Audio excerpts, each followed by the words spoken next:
Hello, Gemini, Sun, Rising, and Venus, and welcome to your reading. So, Gemini, today we're going to focus on your past, present, as well as your future and a few other things. So, let's get started for Gemini, Sun, Rising, and Venus. All right, let's get started, Gemini. So, we do have the past, we have the present, and then we also have the near future. We have the challenge, and then we also have the advice. There's this freaking song. It came to me and it left. I want to say his name is Mario. Is it by Mario? Maybe it's not. I don't know. I think it is by Mario though, but it's a really old like R&B song. The song is called "You Should Let Me Love You" or "Let Me Love You," and I think it's by Mario. Oh my God! Hold on. Let me look at it. Let me look it up real quick. Hold on. Okay, you guys, it actually is by Mario. Don't know why I was overthinking that. And the song is called "Let Me Love You." So I kind of messed up there. But anywho's, wait, I think I said it. You know what? Doesn't matter. Gemini, hello. Welcome to your reading. Let's focus on the recent past real quick, shall we?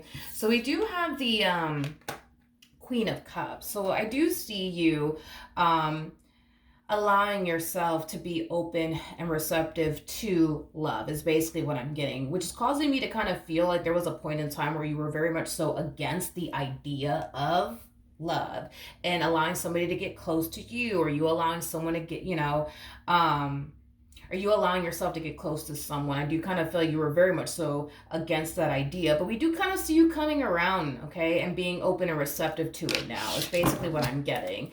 I do want to look at the Queen of Cups a little bit more. Okay, we have the King of Swords, we have the Sun, and then we also have the Hangman. I am definitely getting like an overall energy of somebody close to you pushing you to be open and receptive to love and to not allow a past experience that you went through to stop you from loving again. It's basically what I'm getting. Now, this person could be a family member or a friend, but I do feel like this family member and or friend really open your eyes and cause you to essentially realize that you are allowing a specific event that occurred in your life with someone else to prevent you from being happy again, from preventing you from loving again.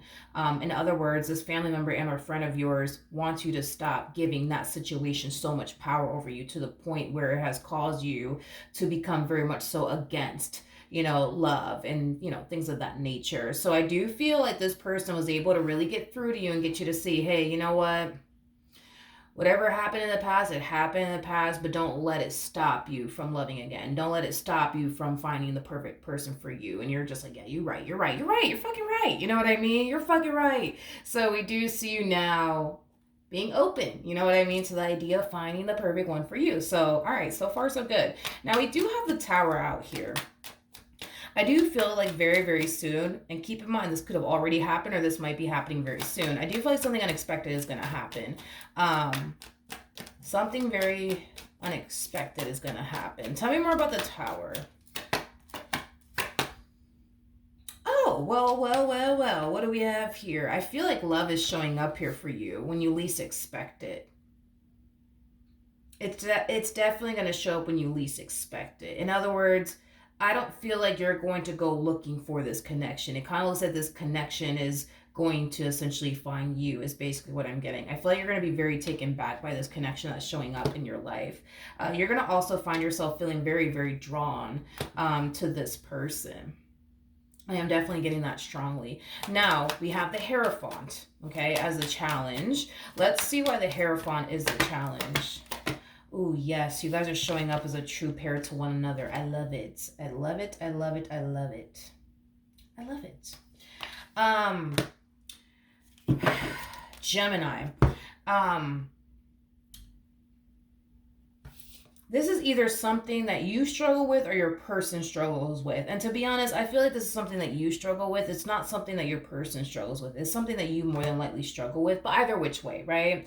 I do feel like somebody does struggle with allowing other things to coexist in their life, which is kind of making me feel like this is you, because I feel like you were very, very closed off towards love. Like you didn't even want shit to do with it. You know what I mean? And I feel like what you spent the vast majority of your time doing is focusing on you, your finances, your career, your growth, your expansion, your business, if you have one. Like, that's the only thing that I see you allowing to coexist in your life is your business, is your money, in your finances, your career, your growth, your expansion, all that jazz. That's the only thing I see you allowing to coexist in your life. Now, your challenge is to essentially allow other things to coexist in your life as well. Okay. So definitely make time for your career, your education, your business if you have one, but also make time for this connection between the two of you to grow. I feel like that's going to be your biggest challenge because all this time you've been living this life of only allowing, work to coexist in your life, only allowing your business to coexist in your life and nothing else. So this transition is going to be very hard for you, but this is something worth making time for.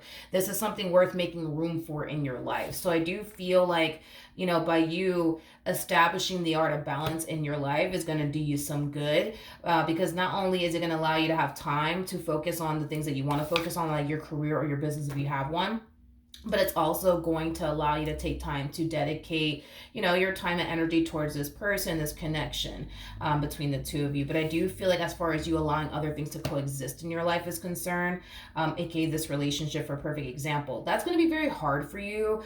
So just keep in mind that that's going to be a challenge that you're going to find yourself facing within this connection that's showing up here for you.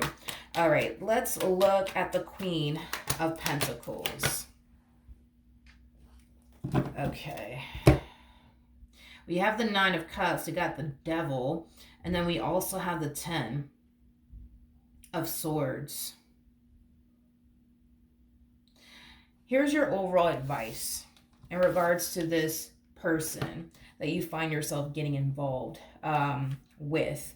They're not out to get you. Let's just start there. They're not out to get you. That could be another reason why you've been very much so against the idea, I would say, of allowing someone to get close to you, or you allowing yourself to get close to someone. You could have started to adapt this mentality of everybody's out to get me. Nobody has my best interest at heart. They're not out to get you. They're not out to get you. They're not out to get you. They're not here to play games with you. They're not here to waste your time. They're not here to manipulate you. They're not here to betray you. They're not here to deceive you. They're not here for none of that, okay? And that is what Spirit wants you to take with you, that they're not out to get you. They actually do have your best interest at heart, and they're not here to waste your time or take advantage of you or whatever the case may be. Okay, now in the near future, we do have the Five of Swords. So let's see why we have the Five of Swords here.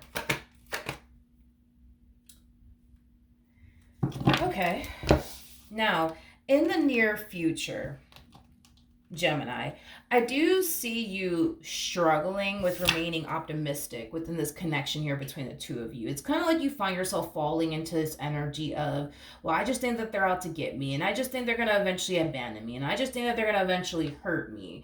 But with the Six of Swords to the Wheel of Fortune, that's kind of telling me that you do have your moments where you find yourself feeling like, man, like I feel like this person's a really good person. I feel like I could trust them. I feel like I could build with them. I feel like I don't have anything to worry about when it comes down to them. But Jesus, there's going to be days, man, where you're going to find yourself feeling like, nah, like I just feel like they're out to get me. I feel like I got to watch my back when it comes down to them. I don't trust them. Like it has that type of feel to it. So this is going to be an ongoing battle. And the only reason why this is going to be an ongoing battle for you is because you're not taking Spirit's advice on this. They're not out to get you. They're not here to waste your time. They're not here to play you. They're not here to take advantage of you. They're not here to leave you high and dry or anything like that. The only reason why you're going through what you're going through in the future is because you're not taking Spirit's advice. You're not trusting Spirit on this when it comes down to this person that you're getting yourself involved with. It's like you're still choosing to think they're out to get you. It's as if you're still choosing to think, that they're just going to turn around and just leave you high and dry or something. You're not taking Spirit's advice on this, and you're not trusting Spirit on this when it comes down to this person that you're getting yourself involved with, and the message that Spirit's trying to basically relay to you. Okay? You got to understand that the two of you are putting yourselves in the exact same predicament. Just like you fear, right? That this person is gonna hurt you one day and leave you high and dry one day and betray you and deceive you and leave you and all these things. They're putting themselves in that same predicament when it comes down to you, my friend. The same fears you have are the same fears they have, right? Now, I don't feel like you have bad intentions when it comes down to this person. I don't feel like this person has bad intentions when it comes down to you. But one thing I do want you to be aware of is the same predicament you're putting yourself in is the same predicament they're putting themselves in. Y'all both run a high risk of getting hurt and disappointed by one another. The both of you. It's not just you, Gemini. It's not just you. They're running a high risk of getting hurt and disappointed by you as well. But they're choosing to take a chance on you, right? But see, it's one of those things, right, where it's like, you mean well, right? You're not going to leave them. You're not going to cheat on them. You know that you're not going to do this, down the third to them. But they know they're not going to do those things to you either. You see what I mean? So this is why Spirit's like, yo, just take my word for it. You know what I mean? You don't have to worry about this one over here. You don't have to worry about this one over here. But you still are. You still are. Regardless if you want to take Spirit's advice on this or not, time will reveal to you the truth. Because time reveals absolutely everything, right? So with that being said, you either take Spirit's advice on this and not find yourself constantly overthinking things and constantly anticipating and or expecting the worst from them, or you could just allow time to reveal to you that you don't have anything to worry about. Either which way, what's going to be revealed to you, whether it's you taking Spirit's advice on this or you allowing time to reveal this to you, you don't have anything to worry about like you think you do. All right, so that's what I have for you, Gemini. Hopefully the reading helped. Hopefully it resonated, and I will see you guys in your next reading. Bye.